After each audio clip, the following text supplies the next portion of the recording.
Good morning dear students. कैसे हैं आप सभी। उम्मीद है आप लोग अच्छे होंगे, घर में अच्छे से पढ़ाई कर रहे होंगे। क्लास 8 साइंस सब्जेक्ट में हम चैप्टर 9 पढ़ रहे थे बच्चों। चैप्टर 9 में हम प्रकाश का अपवर्तन पढ़ रहे थे बच्चों। हम क्रियाकलाप 6 पढ़ेंगे आज, है ना। हमें क्रियाकलाप 6 पढ़ना था, जिसमें हम आवश्यक सामग्री में एक उत्तल लेंस लेंगे और कागज़ लेंगे। आप सभी को पता है उत्तल लेंस के बारे में कैसा होता है, हम पिछले वीडियो में पढ़ चुके हैं। एक बार और डिस्कस कर लेते हैं बच्चों, जान लेते हैं उत्तल लेंस के बारे में, अवतल लेंस के बारे में, है ना। उत्तल लेंस हमारा कैसा होता है, बीच में जो मध्य भाग होता है बच्चों, ये उभरा हुआ और मोटा होता है ना। ये मोटा होता है और इसका किनारा भाग होता है वो पतला होता है। और इस प्रकार से भी होता है उत्तल लेंस। इसका जो एक किनारा होता है बच्चों, वो समतल भी होता है और एक किनारा मोटा होता है, और जो इसका किनारा वाला भाग है वो पतला होता है ना। इसी प्रकार से हम अवतल लेंस भी देखेंगे। अवतल लेंस जस्ट अपोजिट होता है उत्तल लेंस के जस्ट अपोजिट। जैसे कि जो किनारा वाला इसमें होता है भाग वो पतला होता है और बीच का यानी कि मध्य भाग मोटा होता है, पर इसमें उल्टा होता है। जो किनारा भाग होता है इसका ये मोटा होता है ये लेंस, और जो मध्य भाग होता है ये पतला होता है ना। आप देख सकते हैं ये कितना पतला है और ये कितना मोटा है। इसी प्रकार से अवतल लेंस में भी एक भाग समतल हो सकता है और एक भाग पतला धंसा हुआ होता है और किनारा भाग मोटा होता है। इसी प्रकार से हम उत्तल और अवतल लेंस के बारे में जान गए बच्चों। अब हमें क्या करना है, आवश्यक सामग्री में उत्तल लेंस और एक कागज़ लेना है, जिसका हम क्रियाकलाप करके देखते हैं बच्चों। तो बच्चों यहाँ देखिए, हम एक उत्तल लेंस लिए हैं, ये हमारा उत्तल लेंस है ना। और सूर्य की किरणों के लंबवत पकड़िए। सूर्य की किरणों के लंबवत हमें इसे उत्तल लेंस को पकड़ना है और दूसरे हाथ से एक कागज़ को लेंस के दूसरी तरफ पकड़िए। तो ये कागज़ है बच्चों, सफ़ेद कागज़ हम लिए हैं, है ना। तो ये जो उत्तल लेंस है इसके दूसरी तरफ हमें इसे पकड़ना है और लेंस को आगे पीछे करते हुए ऐसी स्थिति में लाइए कि कागज़ पर प्रकाश का चमकीला बिंदु प्राप्त हो, है ना। हमें इस लेंस को ऐसे पकड़ना है बच्चों, ऐसी स्थिति बनाना है कि जो इसके जितने भी स्थिति ऐसे पकड़ना है आगे पीछे करके, है ना, कि कागज़ पर जो प्रकाश पड़ेगा बच्चों, जो चमकीला बिंदु होता है वो हमें प्राप्त हो सके। चित्र 9.11, यह बिंदु लेंस का फोकस है। जो यह बिंदु है बच्चों, यही क्या है, लेंस का फोकस बिंदु है ना।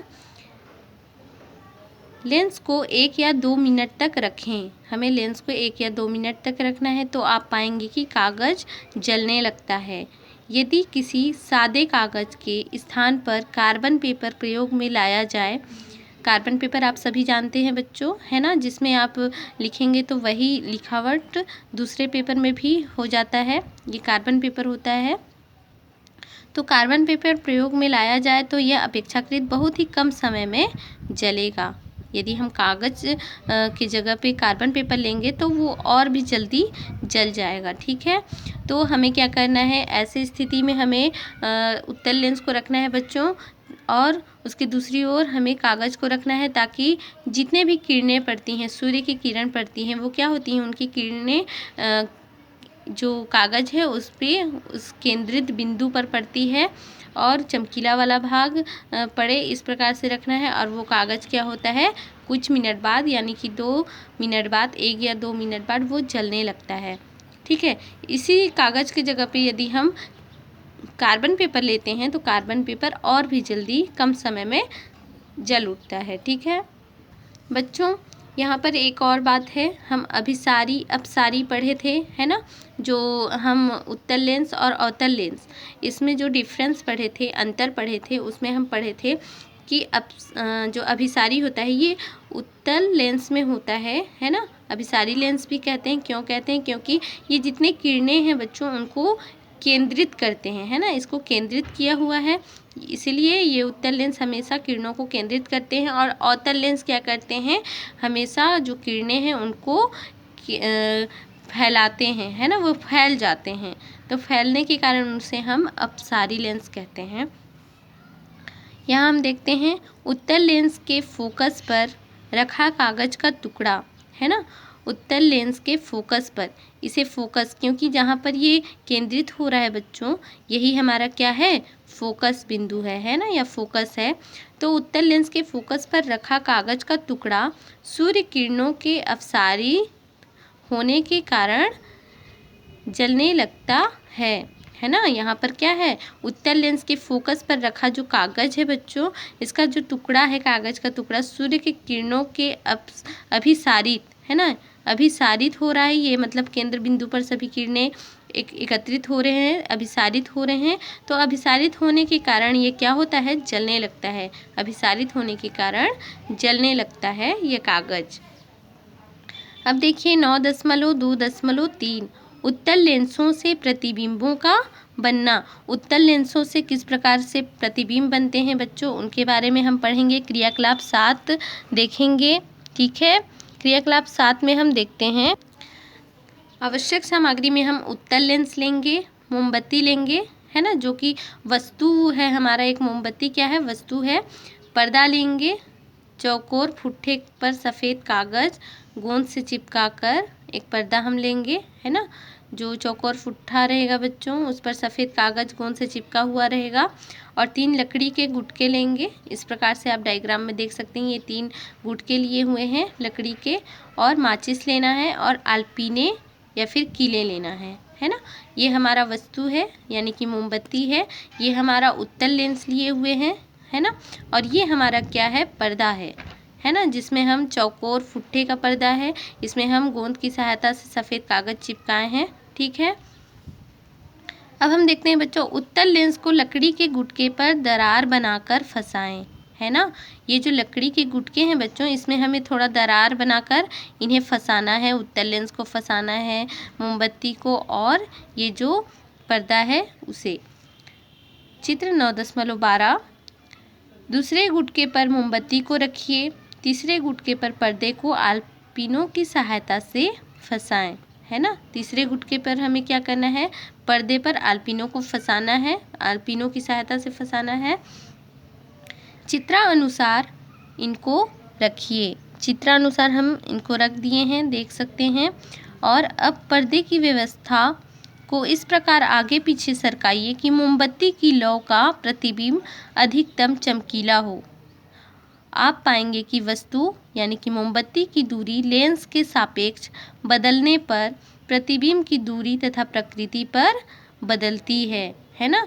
यदि हम जो ये वस्तु लिए हैं बच्चों, यदि इसकी स्थिति हम चेंज करते हैं तो जो उनका प्रतिबिंब बनता है वो भी उनमें भी उनकी प्रकृति पर, वो भी प्रकृति पर निर्भर करता है कि उसका जो इमेज है वो कैसा बनेगा और कहाँ पर बनेगा, है ना।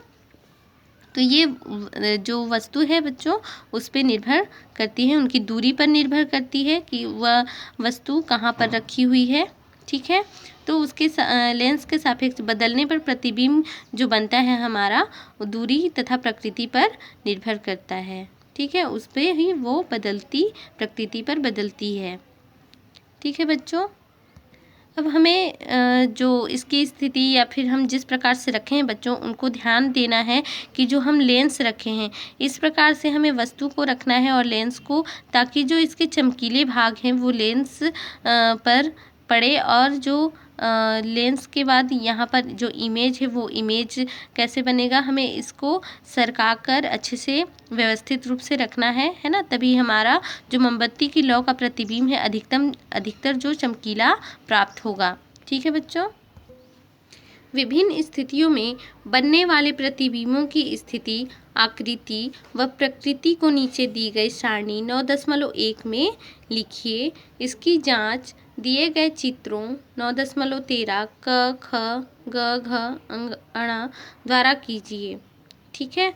तो यहाँ पर जब हम वस्तु को रखते हैं और उत्तल लेंस को, तो उसके इमेज कहाँ पर बनते हैं, है ना, उन्हें हम सारणी 9.1 में हमें लिखना है, ठीक है। वस्तु की स्थिति जहाँ जहाँ हम रखेंगे 2F से परे रखेंगे, 2F पर रखेंगे, F और 2F के बीच रखेंगे, या फोकस F पर रखेंगे, फोकस F और प्रकाश केंद्र O के बीच रखेंगे, तो उस स्थिति में कैसा प्रतिबिंब बनता है बच्चों। तो प्रतिबिंब की स्थिति को हमें लिखना है यहाँ पर। जब हम फोकस F पर रखते हैं वस्तु को, तो वह प्रतिबिंब अनंत पर बनता है, ठीक है। और प्रतिबिंब की प्रकृति कैसी होती है, वास्तविक होती है, और प्रतिबिंब का आकार वस्तु से बड़ा होता है, ठीक है बच्चों।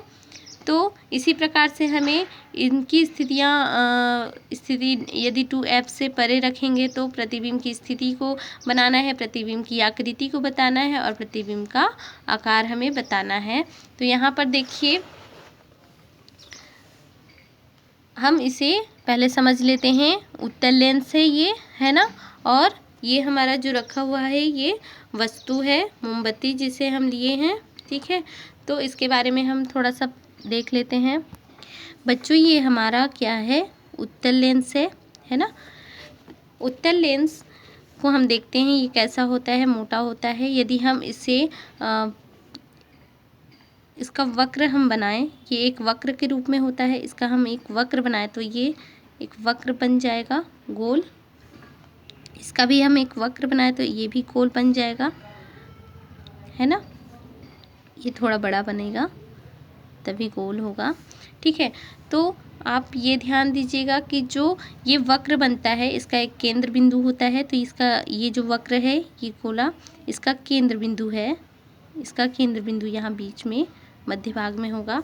और एक हमारा जो वक्र है हमेशा 2 केंद्र बिंदु होता है, ये 2 केंद्र बिंदु बन रहा है, ठीक है। इस प्रकार से इसे क्या कहते हैं, वक्रता केंद्र कहा जाता है। इसे क्या कहा जाता है, वक्रता केंद्र, ठीक है। ये भी हमारा वक्रता केंद्र है, ठीक है। ये बीच में जो लेंस होते हैं यहाँ पर हम इसे कहते हैं O नाम देते हैं, ऑप्टिकल बिंदु, जिसे हम प्रकाशीय बिंदु भी कहते हैं, इसे प्रकाशिक बिंदु कहते हैं, ठीक है बच्चों। और हम देखते हैं यहाँ पर क्या होता है, अक्सर जो ऑप्टिकल बिंदु होता है और जो वक्रता केंद्र होता है ना, तो वक्रता केंद्र और जो लेंस होता है इनके मध्य में जितनी दूरी होती है ना, जैसे कि इनमें और वक्रता केंद्र और लेंस के बीच की जितनी दूरी होती है उतनी ही दूरी केंद्र से फोकस के बीच में होती है। यहाँ बीच में हमारा क्या आएगा, फोकस। फोकस भी एक वर्ड आता है जिसके बारे में हम पढ़ेंगे, यहाँ पर फोकस आएगा, ठीक है। मान लो हम इसे एक लाइन खींच लेते हैं, है ना। यहाँ पर ये हमारा फोकस है, ये हमारा फोकस केंद्रता है, जिसको हम मान लो 2F1 नाम देते हैं। यहाँ पर F1 नाम दे दिए फोकस को। यहाँ पर हम इसी प्रकार से यहाँ पर फोकस आएगा, जितनी दूरी लेंस से वक्रता की होती है उतनी ही दूरी फोकस की भी होती है लेंस से, ठीक है, वक्रता केंद्र और लेंस से। तो यहाँ पर हम देखते हैं F2 और यहाँ पर 2F2। इस प्रकार से बच्चों हम ये सारणी को देखते हैं। इस सारणी में जैसे वस्तु की स्थिति दी हुई है ना, तो वस्तु की स्थिति यदि 2F से परे है, 2F पर है, F और 2F के बीच है, तो जो प्रतिबिंब बनता है हमारा कहाँ पर बनता है, यदि हम अनंत लेते बच्चों, अनंत से, तो वो प्रतिबिंब की स्थिति F पर बनता है ना। और जो प्रतिबिंब की प्रकृति होती है वो कैसा होता है, यानी कि जो स्वरूप होता है बच्चों वो कैसा होता है, वास्तविक होता है ना, या वास्तविक नहीं होता है, तो उसे बताना है। तो हम जो भी इमेज देख रहे हैं बच्चों यहाँ पर बना हुआ, ठीक है, ये हमारा जो उत्तल लेंस लिए हुए हैं, इस पे जब हम वस्तु को रखते हैं तो इसका इमेज यहाँ पर आप लोग देखिए उल्टा बनता है। तो ये वास्तविक और उल्टा बनता है, ठीक है। तो ये वास्तविक रहेगा, उल्टा रहेगा। और प्रतिबिंब का जो आकार है बच्चों, ये उस पर डिपेंड करता है, ठीक है, कि प्रतिबिंब का आकार वस्तु से बड़ा है या वस्तु से छोटा है या फिर बराबर है। वो हम वस्तु की स्थिति को किस स्थिति में रख रहे हैं उस पर डिपेंड करता है, ठीक है बच्चों।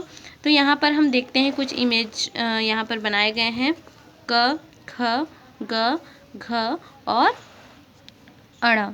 ठीक है, तो यहाँ पर हम देखते हैं सबसे फर्स्ट में देखेंगे हम क नंबर वाला। ठीक है, तो यहाँ पर ये हमारा क्या है, वक्रता केंद्र है बच्चों। यदि हम इसे एक वृत्त के रूप में बनाएं तो वक्रता केंद्र हमारा यहाँ पर आएगा, और जितनी दूरी हमारा लेंस से वक्रता केंद्र की होती है, ठीक है, फोकस की दूरी भी उतनी ही होती, जितनी फोकस और वक्रता केंद्र और फोकस की दूरी होती है उतने ही दूरी फोकस की भी लेंस से होती है ना बच्चों। एक चीज़ और भी आप लोग याद रखेंगे, जो हमारा उत्तल लेंस का राइट साइड जो भी इमेज हमारा बनता है ये वास्तविक होता है, और जो लेफ़्ट साइड में जो रहता है वो हमारा आभासी होता है ना। लेफ़्ट साइड में हमारा जो बना हुआ इमेज रहता है वो आभासी होता है, राइट साइड में जो बनता है हमारा वो वास्तविक होता है। ठीक है, तो ये वास्तविक प्रतिबिंब बना हुआ है हमारा। यहाँ पर हम 2f से परे रखें, क्या रखें, 2f से, जो सारणी में दी गई हुई है यहाँ पर 2f से परे हम वस्तु को रखे हैं। ठीक है, 2f से परे यानी कि हम अनंत पे रखे हुए हैं। एक बार बच्चों हम एक उत्तल लेंस लेते हैं, है ना, ये रफ डायग्राम बन रहा है बच्चों, आप लोग अच्छे से बनाइएगा। ये इसके जो केंद्र भाग है इसको हम O बिंदु, आपतित बिंदु O बिंदु नाम देते हैं, जिसे प्रकाशिक बिंदु भी कहा जाता है ना। यहाँ से हम एक लाइन खींच लेंगे इस प्रकार से, और हम जानते हैं बच्चों कि वक्रता केंद्र जो होता है हमारा F2 F1 2F1 नाम दे देते हैं, और हम जानते हैं कि जो केंद्र बिंदु और जो हमारा ऑप्टिकल बिंदु होता है यानी कि लेंस होते हैं उसके मध्य में जितना भाग होता है यानी कि दोनों का दूरी समान होता है, तो मध्य भाग हमारा क्या कहलाता है, फोकस कहलाता है, जिसे हम F1 नाम दे दिए हैं। ठीक है, तो अब हमारा क्या होता है, यहाँ पर जब भी जो आपतित किरणें हैं बच्चों, हम वस्तु को अनंत पे रखे हैं। ठीक है, वस्तु हमारा अनंत पे रखा हुआ है, तो जो किरणें आती हैं, आपतित किरणें लेंस पे पड़ती हैं। ठीक है, ये हमारा क्या है, आपतित किरणें हैं बच्चों। ये रफ डायग्राम है, ठीक है, आप लोग अच्छे से बनाएंगे, और ये समझाने के लिए है, सिर्फ हम इसे डॉट डॉट भी कर लेते हैं अच्छे से समझने के लिए। तो हमेशा जो ये आपतित किरणें होते हैं बच्चों, ये क्या होता है, ये फोकस से होकर गुजरता है। मान लो हमारा ये फोकस यहाँ पर है, फोकस बिंदु F और F2 नाम दे दिए, और इन्हें 2F2 नाम दे दिए। तो ये हमेशा क्या होता है, फोकस से होकर गुजरेगा इस प्रकार से, इस प्रकार से, है ना। इसे आप लोग अच्छे, ये कटान बिंदु जो F है यहाँ से आप लोग स्केल से बना लीजिएगा, अच्छे से बनेगा। तो यहाँ पर देखिए ये हमारा क्या है, फोकस से होकर गुजरता है। यदि हम जो वस्तु की स्थिति लेते हैं, यदि हम अनंत लेते हैं, है ना, अनंत पे लेते हैं, तो ये क्या होता है, फोकस से होकर गुजरता है। ठीक है बच्चों, ये हमारा एफ पर बना प्रतिबिंब हो गया। ठीक है, इसी प्रकार से हम और देखते हैं बच्चों, यदि हम वस्तु को एफ पर रखते हैं, है ना, यानी कि फोकस पर रखते हैं वस्तु को इस प्रकार से, तो हमारा जो इमेज है वो कैसा बनेगा, जो ये समानांतर हो जाता है, जो किरणें आती हैं वस्तु से। ठीक है, तो ये फोकस से होकर गुजरता है इस प्रकार से, और इसी प्रकार से किरण को हम ऑप्टिकल बिंदु से गुजारते हैं, यानी कि ऑप्टिकल बिंदु से इन्हें गुजारते हैं इस प्रकार से। तो देखिए ये जो इमेज बन रही है ये अनंत पर बन रहा है, यानी कि यदि हम वस्तु को एफ बिंदु पर रखते हैं, ठीक है, एफ बिंदु पर वस्तु को रखते हैं, तो ये किस प्रकार से फोकस से होकर जब गुजरता है, ठीक है, तो ये जब गुजरता है तो ये अनंत, इसका जो इमेज बनता है बच्चों ये बड़ा बनता है। अनंत यानी कि बड़ा और एक दूसरे के समानांतर होता है। ये किस प्रकार से समानांतर, हम देखे थे बच्चों फर्स्ट में जब हम अनंत बिंदु वाला लिए थे, देखिए यहाँ पर अनंत से वस्तु को रखे थे, तो ये किस प्रकार से समानांतर इसका इमेज बना था, है ना, बड़ा बना था। और ये कैसा बना है, छोटा बना है, बहुत छोटा बना है, इतने ही केंद्र बिंदु छोटा सा बना है इसका इमेज। ठीक है। इसी प्रकार से हम देखते हैं यहाँ पर जब हम फोकस पे किसी वस्तु को रखते हैं तो इसका इमेज किस प्रकार से बनता है, अनंत पर बनता है। ठीक है, फोकस से जब होकर गुजरता है तो इसका इमेज अनंत बनता है, समानांतर बनता है एक दूसरे पर। ठीक है, यानी कि बच्चों जब हम किरण को ऑप्टिकल बिंदु से गुजारते हैं तो जो प्रकाशिक केंद्र से जब जाती है तो वो मुड़ती नहीं है, है ना, ये सीधा ही चली जाती है। इस कारण से ये दोनों समानांतर होते हैं और अनंत पे इसका इमेज बनता है, यानी कि इमेज इनका बड़ा बनता है। बच्चों यदि हम किसी वस्तु को F2 यानी कि 2F या F2 पर हम रखेंगे, है ना, F2 पर हम जब रखते हैं, जैसे यहाँ पर हम देखते हैं 2F पर यदि हम किसी भी इमेज को वस्तु को रखते हैं तो उसका इमेज कैसा बनता है, कैसा होता है ना। तो यदि हम 2F पर किसी वस्तु को रखते हैं, यहाँ पर देखिए, ठीक है, तो जस्ट ये जितना बड़ा वस्तु है उतना ही बड़ा इधर भी वस्तु बनेगा। ठीक है, यहाँ पर हम बना लेते हैं। क्या होता है बच्चों, जो हमारा ऑप्टिकल बिंदु होता है, जो केंद्र होता है, जितना इधर का मापन होता है उतना ही मापन इधर भी उतना ही बड़ा बनता है। ठीक है, तो यहाँ पे जब हम वस्तु पर वस्तु रखते हैं 2F पर और इससे जो किरण आती है समानांतर हमेशा आती है किरण, फिर क्या होता है, ये इससे टच होती हुई ये लाइन चली जाती है किरण, और ये जो कटान बिंदु होता है बच्चों यही हमारा फोकस कहलाता है। ठीक है, यही हमारा फोकस बिंदु है। और जब हम किरण को ऑप्टिकल बिंदु से गुजारते हैं, ठीक है, ये ऑप्टिकल बिंदु से गुजारते हैं इस प्रकार से,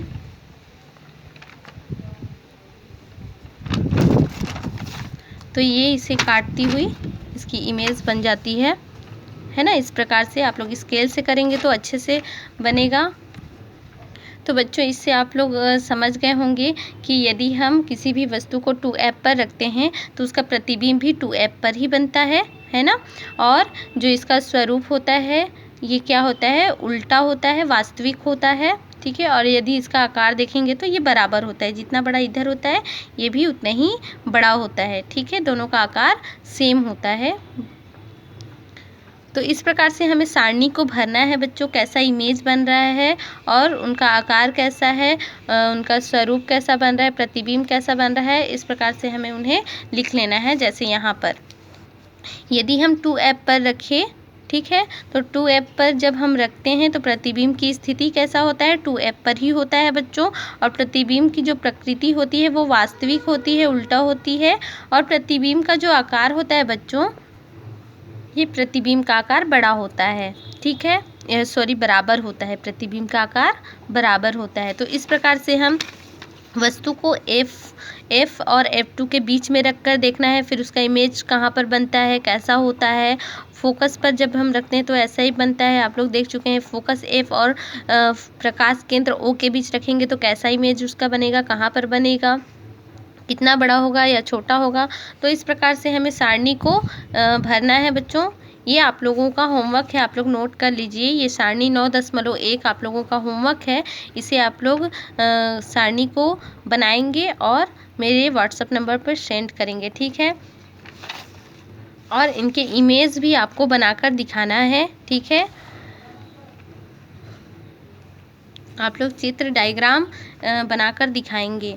तो यहाँ पर हम देखते हैं बच्चों, जब हम अनंत पर रखते हैं, है ना, तो वस्तु कैसा दिखाई देता है, और फोकस से होकर गुजर रहे हैं, ऑप्टिकल बिंदु से ले गए तो कैसा बन रहा है। हम अभी इसका डायग्राम हम देखें बच्चों। हम यदि 2F से परे रखेंगे किसी भी वस्तु को, ठीक है, तो ये जब किरणें जो आती हैं वो हमेशा ये किस प्रकार से 2F और 2F के बीच में जो इसका चित्र बनता है बच्चों, जो वस्तु की प्रतिबिंब बनती है वो हमेशा F और 2F के मध्य में बनती है। तो यहाँ पर बनी हुई है, आप लोग देख रहे हैं। और ये क्या होता है, जो वस्तु है हमारा, ये वस्तु से थोड़ा सा छोटा बनता है ना, वस्तु थोड़ा छोटा बनता है, वास्तविक उल्टा है ना, पर जो वस्तु है वो थोड़ा हमारा जो वस्तु पहले रहता है उससे थोड़ा छोटा बनता है। ठीक है, तो ये आपको समझ में आ गई होंगी। इसी प्रकार से हम जब 2f पर लेते हैं वस्तु, तो ये 2f पर ही बनती है और उसी के बराबर बनती है। ठीक है, और जो कटान बिंदु है बच्चों, उसे आप यदि नहीं लिखते हैं तो बाद में जब हम इसके कटान बिंदु को f नाम दे देते हैं, यानी कि यही हमारा फोकस बिंदु होता है। आप पहले से नाम नहीं दिए रहेंगे तो भी चलेगा। इसी प्रकार से हम स्थिति देखते हैं बच्चों किस प्रकार से बन रहा है। तो हम देखते हैं 2f और f के बीच में यदि कोई भी वस्तु लेते हैं, है ना, तो इससे जो आने वाली किरणें हैं, वस्तु कैसा बन रहा है उससे आप लोग देखिए। ये वस्तु से थोड़ा बड़ा बन रहा है, बड़ा वस्तु बन रहा है। ये भी वास्तविक और उल्टा है, पर जो है ये बहुत बड़ा बन रहा है। और ये किसके और किसके कहाँ पर बन रहा है, तो ये 2f के बाद यानी कि अनंत पर बन रहा है। ये इमेज कहाँ पर बन रहा है, अनंत पर बन रहा है। ठीक है, जिस प्रकार से हम देखे थे यहाँ पर ये क नंबर वाला इमेज, जब हम अनंत पे 2f से पहले रखते हैं, परे रखते हैं, अनंत पे रखते हैं वस्तु को, तो ये वस्तु f और 2f के मध्य में बनता है।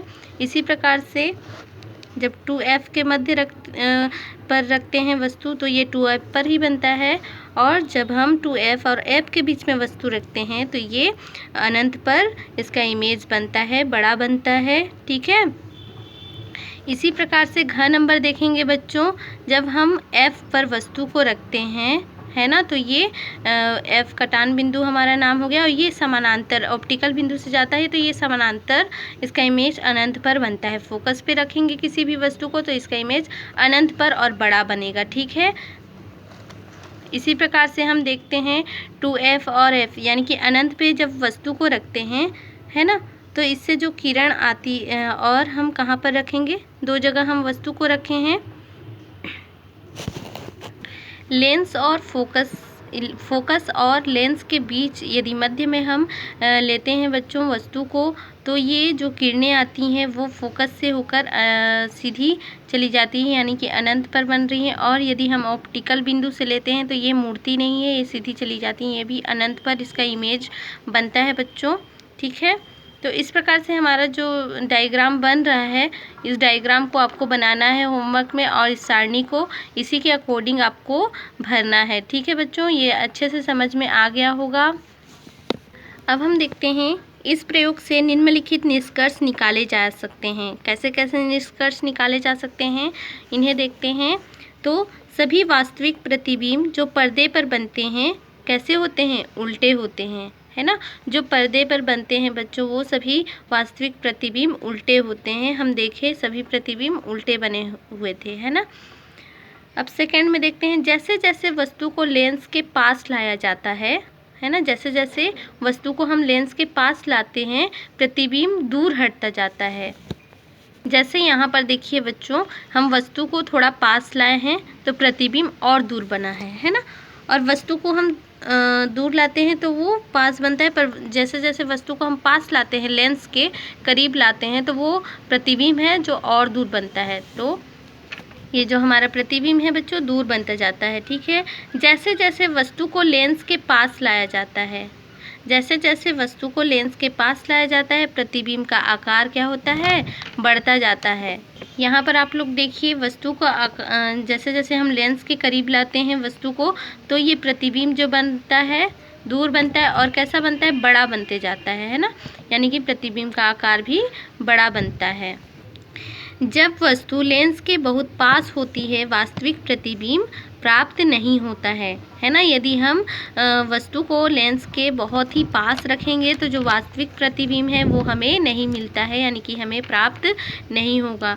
ठीक है बच्चों, हम 9.2.4 अवतल लेंस से प्रतिबिंब का बनना, ये भी उत्तल लेंस में जिस प्रकार से बनता है उसी प्रकार से अवतल लेंस में भी होता है। बस इसमें क्या होता है, जो हमारा किरण है वो अपसारी होता है, यानी कि फैल जाता है ना। देखिए, अवतल लेंस से प्रतिबिंब का बनना, सारणी 9.1 में वस्तु के विभिन्न स्थितियों के लिए उत्तल लेंस से बनने वाले प्रतिबिंब के स्थितियों को आपने सीखा है। कक्षा 7वीं यानी कि कक्षा 7 में आपने अवतल दर्पण से बनने वाले प्रतिबिंबों के बारे में पढ़ा है। आपको यह ध्यान रखना होगा कि दर्पण प्रकाश को परावर्तित करता है ना। दर्पण क्या करता है? प्रकाश को परावर्तित करता है, जबकि लेंस प्रकाश को अपवर्तित करता है ना। हम अभी किसके बारे में पढ़े बच्चों? लेंस के बारे में पढ़ रहे हैं। तो लेंस और दर्पण में क्या डिफरेंस है, वो प्रकाश को क्या करते हैं, उसे आप लोग समझिए। कि जो अवतल दर्पण से बनने वाले जो प्रतिबिंब के बारे में हम पढ़ चुके हैं बच्चों, तो आपको यह ध्यान रखना होगा कि जो दर्पण प्रकाश को क्या कर देते हैं? परावर्तित कर देते हैं, और जो लेंस होते हैं बच्चों, ये प्रकाश को अपवर्तित करते हैं, है ना। उभयावतल लेंस के सामने वस्तु को कहीं भी रखें, इसके द्वारा सदैव आभासी एवं छोटा प्रतिबिंब बनता है। तो बच्चों इसके जो डायग्राम है हम इसे नेक्स्ट वीडियो में समझेंगे। ठीक है बच्चों, आप लोग इमेज और सारणी को बनाकर दिखाएंगे होमवर्क में। ठीक है बच्चों, बाय बाय, टेक केयर। अब हम नेक्स्ट वीडियो में पढ़ते हैं।